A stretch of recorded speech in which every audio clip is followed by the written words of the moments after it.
General Du Jin Kim stood at the window of Earth's United Defense Force headquarters, looking at the night sky.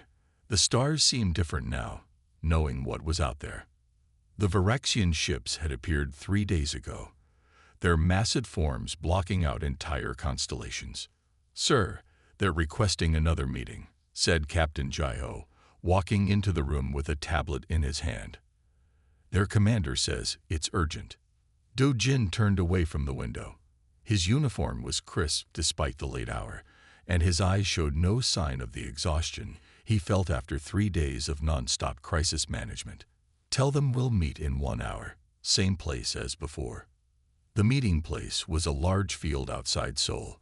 The governments had chosen it because it was open, easy to secure, and far from major population centers.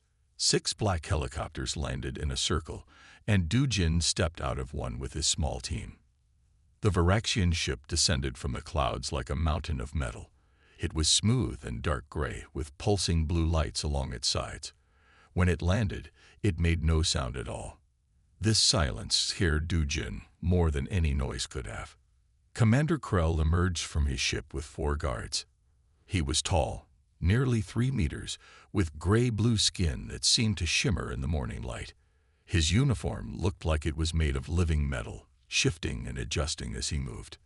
"General Du Jin Kim," Krell said, his translation device making his voice sound almost human.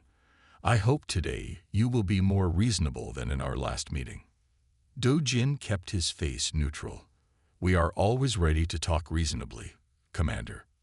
"Good. Then you will accept our terms. Earth will join the Viraxian Empire as a protected territory. Your military will be disbanded. Your resources will be managed by our governors. This is not a negotiation. It is a courtesy notice." The wind blew across the field, making the grass wave like water. Du Jin looked at the alien commander and spoke clearly. "Earth is home to 8 billion people. We have fought wars, survived disasters, and built civilizations. We will not simply hand over our planet." Krell's expression changed slightly, something that might have been amusement on his alien face. "You misunderstand, General. This is not a request. Your weapons cannot harm our ships. Your defenses cannot stop our armies. We have conquered worlds that were far more advanced than Earth." "Then why offer terms at all?" Du Jin asked. "Why not simply take what you want?" "Because occupied worlds that surrender peacefully are more productive. Less infrastructure damage, fewer resources wasted, lower death counts." Krell spread his hands. "We are not monsters, General. We are bringing order to a chaotic galaxy." Do Jin thought about the emergency meetings he'd attended over the past 3 days, about how countries that had been enemies for generations were now working together, sharing information, combining their strengths, about the scientific breakthroughs that had already been made just by studying the Viraxian ships from a distance. "Commander Krell," Du Jin said, "humanity has a long history of facing impossible odds, and we have an even longer history of surviving them." Krell's translation device made a sound that might have been a laugh. "Brave words, General, but they are just words. You have 1 day to begin your surrender process. After that, we will do things the difficult way." He turned to leave, then stopped. "Oh, and General, do not attempt to use nuclear weapons. We will detect them before they launch, and the response will be unfortunate." As the Viraxian ship rose silently into the sky, Captain Jai-ho stepped closer to Du Jin. "Sir, what are your orders?" Du Jin watched the ship until it disappeared into the clouds. Then he pulled out his phone and pressed a single number. "This is General Kim. Implement Protocol Phoenix and get me a direct line to every major military commander on Earth." He looked at Jai-ho. "Captain, I want our best teams ready for immediate deployment. If they want a war, we'll show them why humans are the scariest creatures on our planet." As they walked back to the helicopter, Du Jin's phone began to buzz with incoming calls. For the first time in human history, every nation on Earth was about to fight on the same side. The Varaxians thought this would be easy, just another primitive world to add to their empire. They were about to learn how wrong they were. Captain Jaiho Park lay completely still in the crater on the moon's surface. His new combat suit, a mix of Earth and reverse-engineered Varaxian technology, kept him warm despite the extreme cold. Through his enhanced visor, he watched the alien patrol pass by less than 50 meters away. 3 weeks had passed since Earth's apparent surrender. The Varaxians thought they had won. They were wrong. Team check, Jaiho whispered into his comm unit. One by one, his squad members responded with soft clicks, their agreed-upon silent signal. All 6 of them were in position around the Varaxian moonbase. Lieutenant Hayamli's voice came through his private channel. Captain, I've finished scanning their shield frequencies.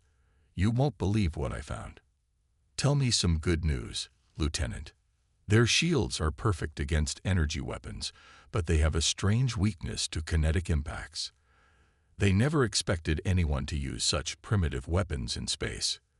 Jaiho smiled.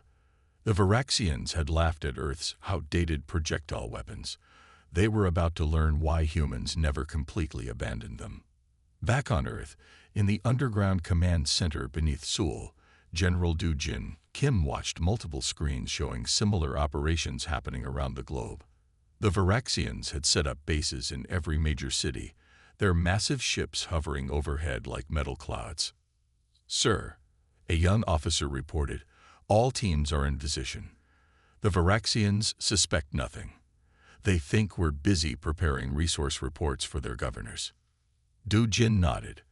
And our new weapons. Dr. Sun-woo stepped forward, holding a tablet. The scientist's eyes were bright with excitement. The hybrid technology works perfectly. We've combined their energy systems with our projectile weapons. The Varaxians won't know what hit them. On the moon, Jaiho checked his weapon one last time. It looked like a normal rifle, but inside it held technology that shouldn't exist yet. Humanity had learned more in 3 weeks of studying Varaxian tech than they had in 50 years of normal research. Remember, he told his team, we're not here to fight. This is a data-gathering mission. Get in, plant the sensors, get out. The real battle comes later. Hae-hyun's voice came through again. Captain, their patrol pattern is changing. Something's wrong. Jaiho tensed. Through his visor, he saw the Varaxian guards moving faster, their weapons raised. Had they been detected? All teams, hold position, he ordered. His heart beat faster, but his voice stayed calm. This was why they had trained so hard. This was why his team had been chosen. The Varaxian patrol moved closer to his position. In the low gravity, their steps seemed almost graceful. Jaiho didn't move, didn't breathe. The aliens were using scanning equipment, sweeping the area. One of them stopped right at the edge of his crater. Back on Earth, Do-jin watched the feed from Jaiho's suit camera. Captain, he said softly, if you need to abort, do it now. Jaiho's response was a barely audible whisper. No, sir, we can handle this. The Varaxian guard took one more step. Now it was standing right over Jaiho. One look down would reveal him. The guard raised its scanner. Then, from the other side of the base, there was a small explosion.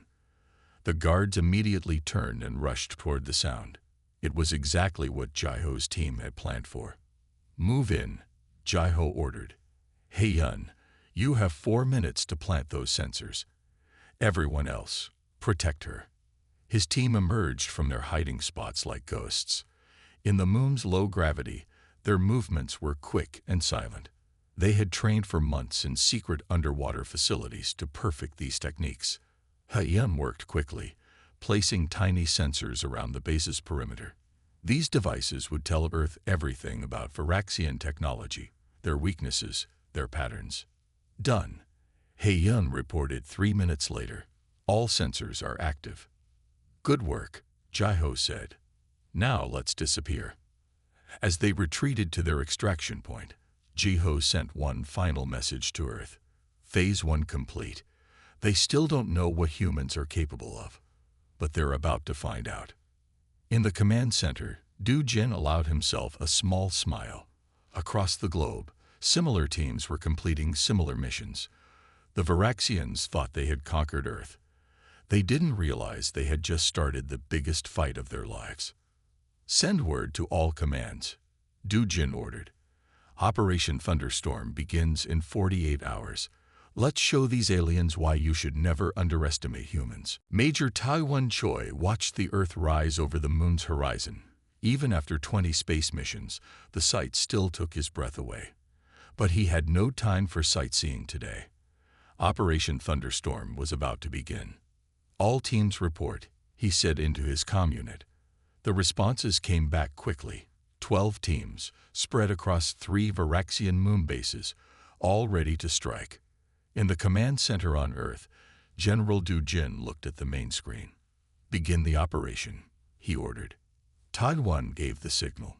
Across the moon's surface, human soldiers emerged from their hiding spots.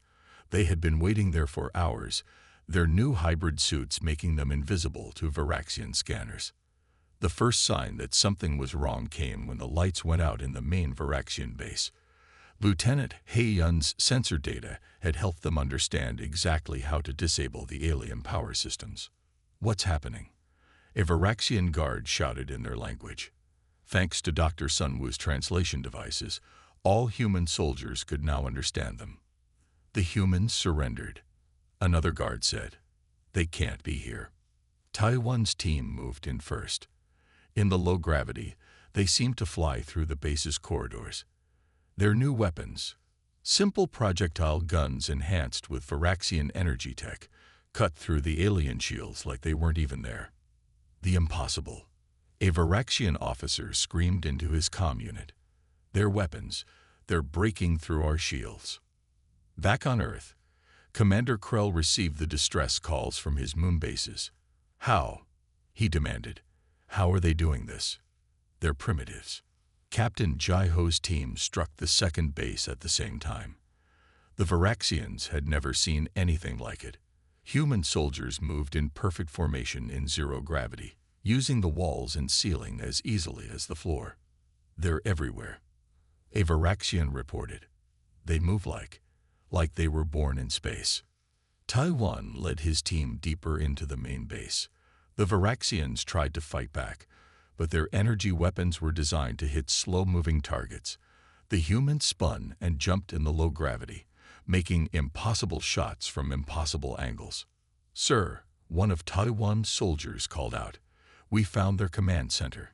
Inside the room, Varaxian officers were desperately trying to contact their ships in orbit, but He-yun's devices had blocked all their communications.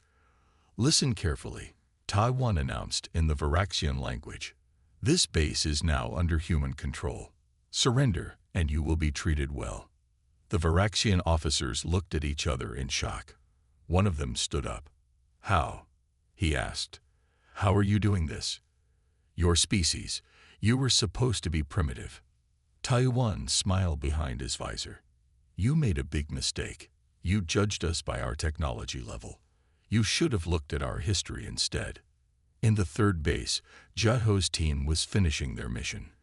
They had captured the Varaxian research facility intact. All their data, all their secrets, would now belong to Earth. "General," Taiwan reported, "all 3 bases are secure. Casualties are minimal." The Varaxians never knew what hit them. In the Earth Command Center, Du Jin nodded with satisfaction. "Good work, Major. How are our new weapons performing?" "Better than we hoped, sir. The Varaxians can't understand how we broke through their shields. They keep saying it's impossible." Commander Krell was furious when he got the final report. 3 moon bases, taken in less than an hour.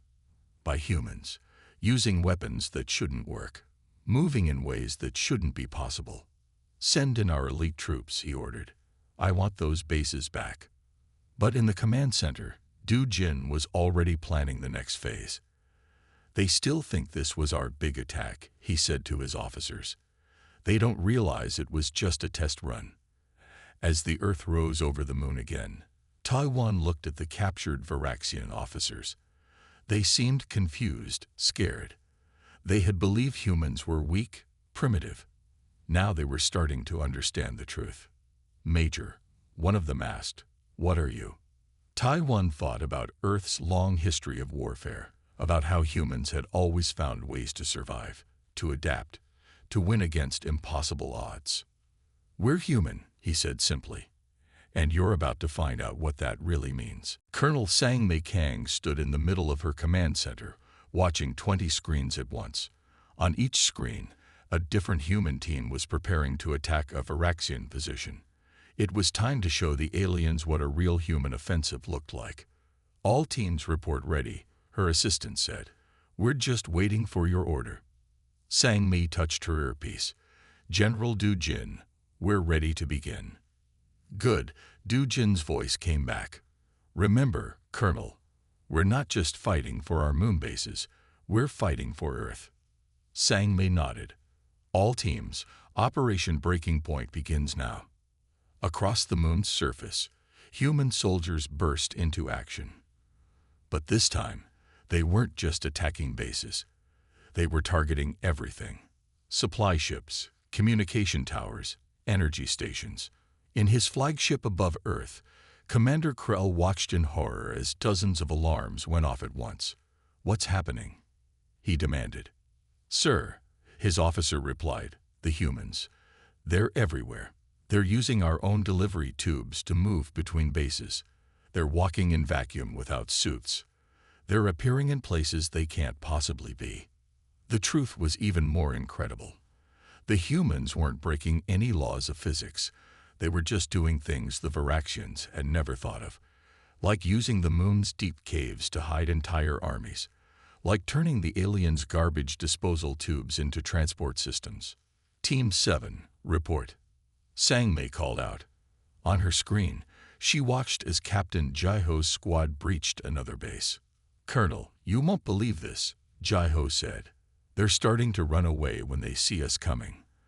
The Varaxians are actually retreating from their own bases." In another sector, Major Taiwan's team was doing something even more impressive. They had figured out how to reprogram Varaxian defense turrets. Now the aliens' own weapons were being used against them. "This is impossible," a Varaxian commander screamed as his base's guns turned against his own troops. "These humans, they're not natural." Lieutenant He Yun's voice came over the command channel. "Colonel, I finished hacking their main computer network. You won't believe what I found. The Varaxians, they've never lost a battle in over 1,000 years. They don't even have procedures for retreat." Sang Mei allowed herself a small smile. "Well, Lieutenant, I guess they'll have to learn something new today." The battle continued for hours, but it wasn't really a battle. It was a complete transformation of the moon. Every Varaxian base, every ship, every piece of equipment was being taken or destroyed. "Status report," General Du Jin demanded. Sang Mei checked her screens. "Sir, we've captured 18 bases, destroyed 24 ships, and taken over 3,000 prisoners. Our casualties are minimal." There was a pause. "Minimal? How minimal?" "Sir, we haven't lost a single soldier. The new hybrid armor works perfectly, and the Varaxians, they just don't know how to fight humans." In his ship, Commander Krell was facing the worst day of his career. "Send in the elite guards," he ordered. "Send in everything." But the elite guards were having the same problem as everyone else. They had trained to fight enemies who followed normal military logic. Humans didn't do that. They climbed walls they shouldn't be able to climb. They survived in conditions that should kill them. They kept fighting even when their victory was mathematically impossible. "Sir," Krell's second-in-command said quietly, "the men are starting to talk. They're saying these humans aren't just aliens. They're calling them demons." On the moon's surface, Sang Mei walked through a captured Varaxian base. The alien technology was impressive, but it was also rigid, inflexible. Like its creators, it could only work one way. "Colonel," one of her soldiers called out, We found their main data core. It's filled with reports about Earth. They spent years studying us before they attacked. And what did they learn? Sangmei asked. The soldier laughed. Nothing important. They counted our ships, our guns, our bombs. They never understood that humanity's real strength isn't in our weapons. It's in our minds. As the Earth rose once again over the moon's horizon, Sangmei sent her final report of the day. The moon was now under human control, and the Viraxians were about to learn that this was just the beginning. Dr. Sunwoo sat in his laboratory deep beneath Seoul, surrounded by screens showing Viraxian text. After 3 months of studying their language and technology, he had finally broken their communication codes. What he found made him smile. General Du Jin, he called through the intercom. You need to see this right away. Du Jin arrived a few minutes later. What did you find, Doctor? Sunwoo pointed to the screens. The Viraxians are afraid of Earth's weather. They've never seen anything like it. Their worlds are all climate-controlled. They don't understand how humans can live in such chaos. Can we use this? Du Jin asked. Oh yes, Sunwoo smiled. We can definitely use this. In space, Captain Jaiho's team was putting the new information to work. They had captured a Viraxian supply ship and were heading toward one of the aliens' largest bases in orbit. Remember, Jaiho told his team, we want them scared, not dead. Play the recordings exactly as planned. As they approached the base, they started broadcasting. The sounds of Earth's most violent storms filled the Viraxian communication channels. Thunder, hurricanes, tornadoes, sounds the aliens had never heard before. What is that horrible noise? A Viraxian officer screamed. Are they using sound weapons? The human soldiers had to hold back their laughter. These mighty alien warriors were terrified of thunderstorms. Back on Earth, Lieutenant He-yun was working on another project. She had discovered something interesting about Viraxian combat training. They're taught to fight in specific patterns, she explained to Colonel Sangmei. They can't handle it when we do something unexpected. Like this. She showed a video of human soldiers using Earth martial arts in zero gravity. The Viraxians had no defense against moves they'd never seen before. Send this to all our combat teams, Sangmei ordered. Tell them to get creative. In his flagship, Commander Krell was getting more worried every day. His soldiers were starting to believe strange stories about the humans. Stories about soldiers who could fight in any gravity. About warriors who weren't afraid of space or storms or death itself. Sir, his communication officer reported, we're getting strange messages from the human prisoners we captured. What messages? They're laughing, sir. They say they're enjoying the vacation in our prison cells. They say they've had worse rooms in military training. Krell slammed his fist on his chair. Nothing about these humans made sense. Dr. Sunwoo made another discovery that day. He found out why the Viraxians always wore environmental suits on Earth. Their bodies can't handle our bacteria, he told Du Jin. Even our normal air makes them uncomfortable. They're not just fighting us. They're fighting our whole planet. Du Jin thought about this. So every minute they spend on Earth weakens them. Exactly. Their entire army is slowly getting sick just from being here. In space, Jaiho's team was finishing their mission. They had scared 3 Viraxian bases into evacuating just by playing storm sounds and having soldiers jump out of dark corners at random times. I don't understand, one of Jaiho's team members said. These aliens conquered hundreds of worlds. How can they be scared so easily? Because they've never met anyone like us, Jaiho explained. All those other worlds were like them. Organized, predictable. Humans are chaos they can't control. He-yun's voice came through their comms. Captain, you'll love this. The Viraxians just sent a message to their home world. They're asking for help dealing with demon warriors who ride storms and laugh at death. Even Commander Krell was starting to feel afraid. His mighty army was being defeated not by superior weapons or technology, but by humans who simply refused to follow the rules of war. "Sir," his second-in-command said, "the men are requesting transfers. They say Earth is cursed. They say humans aren't normal aliens." Krell looked at the latest battle reports. The humans were using weather as a weapon, turning his own bases against him, and somehow getting stronger despite taking casualties. "Maybe they're right," he said quietly. "Maybe we finally found something we can't defeat: human unpredictability." In his lab, Dr. Sunwoo prepared to release his latest findings to all Earth's military commanders. The Varaxians weren't just losing battles now. They were losing their confidence, their courage, and their will to fight. The war was entering a new phase, and humanity's greatest weapon wasn't their guns or ships. It was their ability to be completely, terrifyingly unpredictable. Major Taiwan stared at the sick Varaxian soldier in the medical bay. The alien's skin had turned a pale gray, and it was shaking despite the warm room temperature.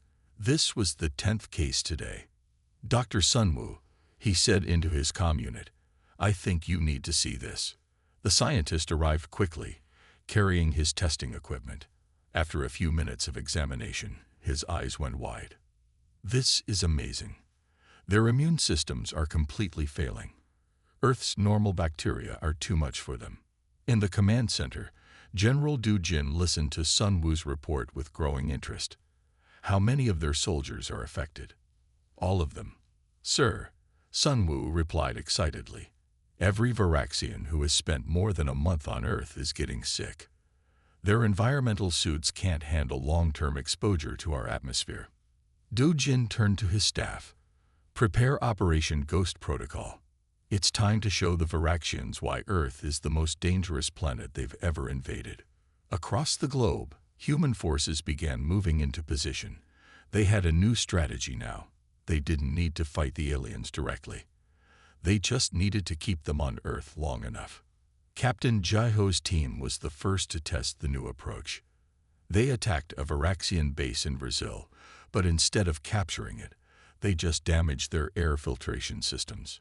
"Sir," a Varaxian officer reported to Commander Krell, "the humans, they're not trying to kill us anymore. They're just trapping us here." Krell didn't understand at first. Then he started receiving more reports. His soldiers were getting sick everywhere. Their suits were failing. Earth's air, water, and even dust were becoming deadly weapons. "This is impossible," Krell shouted. "We conquered 1,000 worlds. We can't be defeated by simple bacteria." Lieutenant He-yun had modified their hybrid weapons to target environmental suit systems. The Varaxians made another mistake, she told Colonel Sangmei. They thought their technology would protect them. They never considered that Earth itself would fight back. The next phase of Operation Ghost Protocol began. Human forces attacked Varaxian ships in orbit, not to destroy them, but to force them to land on Earth. Every ship that landed was one more trap for its crew. "They're sending distress signals to their home world," Sunwoo reported, monitoring their communications. "They're begging for medical help. But even their doctors don't know how to fight Earth's microscopic life." Commander Krell watched helplessly as his mighty army fell apart. His soldiers couldn't fight properly in their failing environmental suits. They couldn't think clearly through their fevers. And the humans kept coming, wearing their simple protective gear that worked perfectly on their own planet. "We have to retreat," his medical officer insisted. "This planet, it's not just the humans. Everything here is trying to kill us." But retreat wasn't simple anymore. The humans had learned to disable Varaxian engines using their hybrid technology. Ships that tried to leave Earth often found themselves drifting back down, their crews trapped in the very environment that was killing them. Major Taiwan led an attack on a major Varaxian base in Europe. The aliens had sealed themselves inside, trying to clean their air, but Earth's bacteria had already infected everything. "Look at them," one of Taiwan's soldiers said.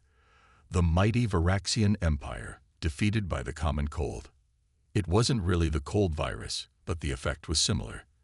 The aliens had no defense against Earth's natural life forms. Every breath they took made them weaker.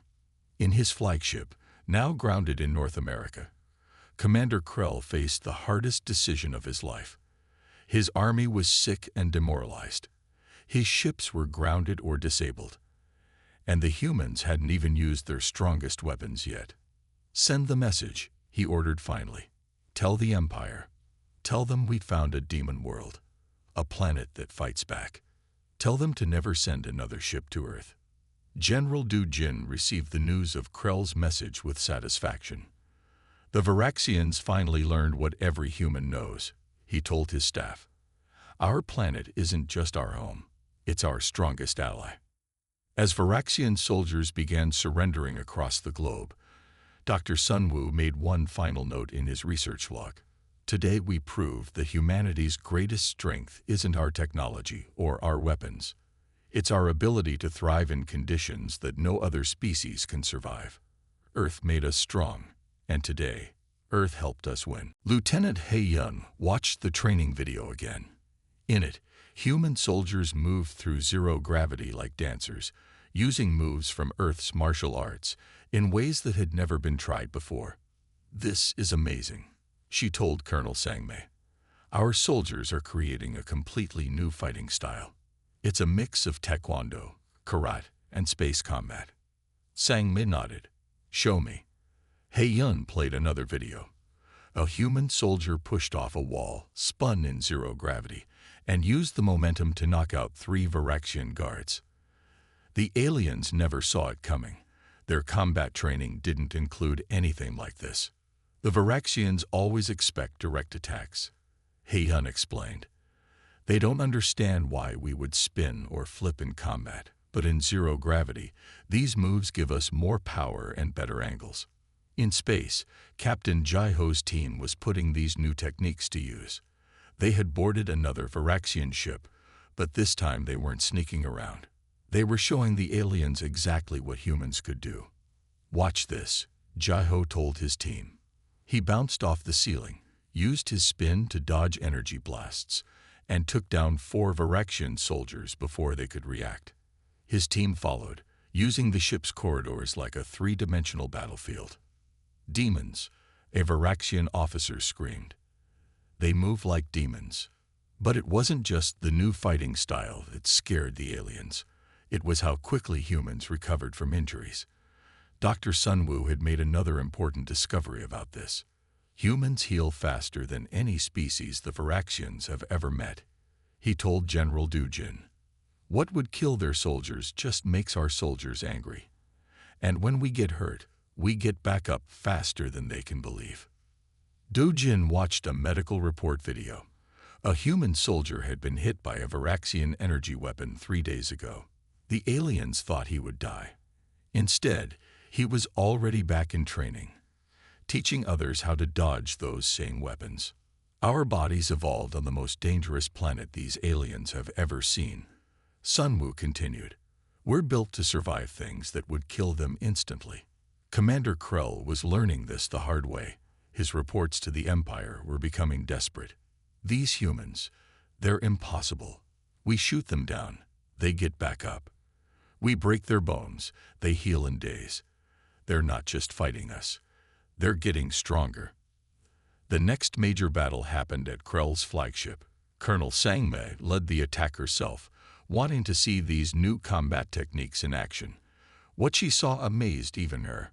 Human soldiers moved through the ship's corridors like they were born there. They used every surface, walls, ceiling, floor, as launching points for attacks. The Varaxians couldn't predict where the next strike would come from. "Ma'am," one of her soldiers called out, "you need to see this." Sangmei floated to a window and looked out. More human soldiers were flying through space between ships, using small thrusters to move. But instead of the careful, straight lines the Varaxians used, the humans were spinning, tumbling, and using the momentum to move faster than anyone thought possible. "They're using dance moves in space," He-yun said with excitement. "Break dancing, gymnastics, martial arts. They're turning everything humans know about movement into weapons." The Varaxians had no defense against this. Their rigid training told them that combat should be orderly, predictable. Human soldiers were anything but predictable. "Sir," a Varaxian officer reported to Krell, "we can't stop them. They're not following any known combat patterns. They're dancing through our defenses." Krell watched the security feeds in horror. Humans were treating his mighty warship like a playground, using its own design against it. They swung from pipes, bounced off walls, and turned every corridor into a death trap for his soldiers. "How?" he demanded. "How can they fight like this?" The answer came from a captured human soldier. "Because we're human. We spent our whole history learning to move, to fight, to survive. You thought space would make us weak. Space just gave us more room to show what we can do." In the command center, Du Jin received Sang-Ni's report with pride. The Varaxians had believed their technology made them superior. Instead, it was human adaptability, creativity, and sheer toughness that was winning the war. "Send word to all commands," he ordered. "The time for hiding is over. Show the Varaxians exactly what humanity can do when we stop holding back." General Du Jin stood in front of the global command screen. Every major human military base was connected to this meeting. The time had come for humanity's biggest attack yet. "Today, we take back our solar system," he announced. "The Varaxians thought they were superior. They're about to learn just how wrong they were." Dr. Sunwoo stepped forward with his latest research. "We now understand why humans are so much tougher than Varaxians," he explained. "Their worlds were too perfect, too controlled. Their bodies became weak. But Earth made us strong." In space, Colonel Sang-Mi was preparing the first wave of attacks. Human ships, a mix of Earth technology, and captured Varaxian vessels, moved into position around the alien fleet. "Remember," she told her forces, "we're not just soldiers anymore. We're humanity's message to the galaxy. Show them what Earth's children can do." Captain Jai-Ho's team led the first strike. They had modified their hybrid weapons even further, using them in ways the Varaxians never imagined possible. "Look at their faces," one of Jai-Ho's soldiers said, watching through a captured ship's cameras. "They still can't believe we turned their own technology against them." Commander Krell tried desperately to organize his forces, but his fleet was divided and confused. Some ships wanted to retreat. Others refused to run from mere humans. Many were still sick from Earth's bacteria. "Sir," his second-in-command reported, "the humans are attacking everyone at once. They're not following any normal battle strategy." "Of course they're not," Krell said bitterly. "They never do what we expect. That's why we're losing." Major Todwan's forces struck the Varaxian supply lines. But instead of destroying them, they captured the ships intact. Every piece of alien technology would help Earth prepare for future threats. "They're using our own defense screens to hide their movements," a Varaxian officer reported in panic. "They learned our technology faster than we learned it ourselves." Lieutenant Haeyun, working from her new command center on the moon, had cracked the last of the Varaxian security codes. "Sir," she called to Du Jin, "we can now control any of their ships remotely. Should I start shutting down their engines?" "Do it," Du Jin ordered. "Let's show them what happens when they underestimate human intelligence." Across space, Varaxian ships suddenly lost power. Their mighty weapons went dark, their engines died, and human forces, moving with their new zero-gravity fighting style, boarded them with ease. "This is impossible," Krell shouted as his own flagship systems began shutting down. "How are they doing this? How can they understand our technology so well?" The answer came from Dr. Sunwoo's research team. "Humans are natural problem solvers. We don't just use technology, we improve it. We see possibilities where you see only rules." In the moon base, Sang-Mi watched as more Varaxian ships surrendered. Those that tried to fight were quickly captured or disabled. Earth's forces moved like a storm through space, unstoppable and unpredictable. "Ma'am," the communications officer called out, "the Varaxian crews are starting to mutiny. They're refusing to fight." Krell received the same reports on his failing flagship. His mighty invasion force was falling apart. Some crews were surrendering. Others were trying to flee. Many were simply sitting in their ships, too afraid of the demon humans to move. "Sir," his last loyal officer said, "what are your orders?" Krell looked at the battle displays. Humans were everywhere, using impossible moves in zero gravity, turning his own weapons against him, treating the deadliness of space like it was nothing. "The Empire was wrong," he said quietly. "These humans, they're not primitives. They're survivors, and we just started a fight with the deadliest survivors in the galaxy." Dojin received the reports of victory with calm satisfaction. Humanity had not just defended Earth, they had proven themselves to be a force that even the mighty Varaxian Empire couldn't handle. "Send word to all commands," he ordered. "The solar system is ours again. And let everyone know, this is just the beginning of humanity's journey to the stars." 1 month after the final battle, General Dojin stood in front of the United Nations. Representatives from every country on Earth had gathered to hear his report. "The Varaxian Empire has officially withdrawn from our solar system," he announced. "But they left us something valuable: knowledge of the galaxy and their own technology." In orbit, Captain Jai-Ho watched Earth from the bridge of his new ship, a modified Varaxian cruiser. Human engineers had already improved its systems, making it faster and more efficient than its original design. "It's beautiful, isn't it?" Lieutenant He-Yun said, joining him at the window. "And now we can protect it better than ever." The news was spreading across the galaxy. The mighty Varaxian Empire, undefeated for 1,000 years, had retreated from a primitive world. The story of humanity's victory was becoming legend. Commander Krell stood before the Empire's High Council, giving his final report. His hand shook as he spoke. "These humans," he explained, "they're different from any species we've ever met. They don't follow normal rules. They don't think like we do. They turned everything against us: their planet's bacteria, their fighting styles, even our own technology." The council members listened in shock as Krell continued. "They heal faster than any species we know. They can survive in conditions that would kill us. They learn and adapt at impossible speeds. And most importantly, they never, ever give up." Back on Earth, Dr. Sunwoo was teaching at a new academy. Students from around the world came to learn about the alien technology humans had captured. But he taught them something more important too. "The Varaxians made a huge mistake," he told his class. "They judged us by our technology level. They should have looked at our history instead. Every hard thing on Earth, the weather, the diseases, the different environments, made us stronger." Colonel Sangmei had been put in charge of Earth's new Space Defense Force. She worked from the moon base, training soldiers in the new fighting styles humans had created. "The aliens thought space would make us weak," she told her trainees. "Instead, it gave us room to show what humans can really do." Major Taiwan led tours of captured Varaxian ships for military leaders from different countries. "Look at how they built everything," he explained. "Every system is perfect, but inflexible. They never thought anyone would use their technology in new ways."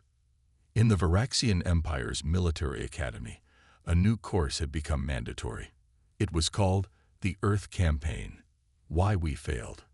Young Varaxian officers studied videos of human soldiers moving in zero gravity, fighting in ways their people had never imagined possible. Remember, their instructors warned, "Humans look primitive, but they are the most dangerous species we have ever found." Their planet tried to kill them for millions of years. Instead of dying, they got stronger. He-Yun had started working with scientists from around the world, combining human ideas with Varaxian technology. "We're not just copying their tech," she explained to visitors. "We're making it better. That's what humans do. We take things and improve them." The Varaxian Empire sent messages to every world they controlled. The messages were simple: stay away from the Sol system.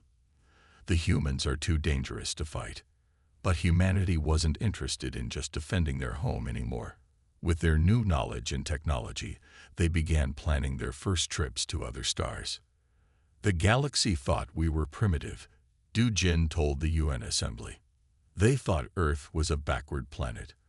But our primitive world prepared us for everything the galaxy could throw at us. Earth didn't just make us strong, it made us unstoppable. As he finished his speech, news came in from deep space monitoring stations. Other alien civilizations had heard about humanity's victory. Some were scared. Some were curious. All of them were talking about the same thing. The incredible species that had defeated the undefeatable Varaxian Empire. Remember this day, Du Jin told the world's leaders. This isn't the end of our story. It's just the beginning. Humanity is ready for the stars, and the stars better be ready for us. In deep space, Jeho's ship prepared for its first long-range mission. As Earth grew smaller behind them, he thought about how far humanity had come.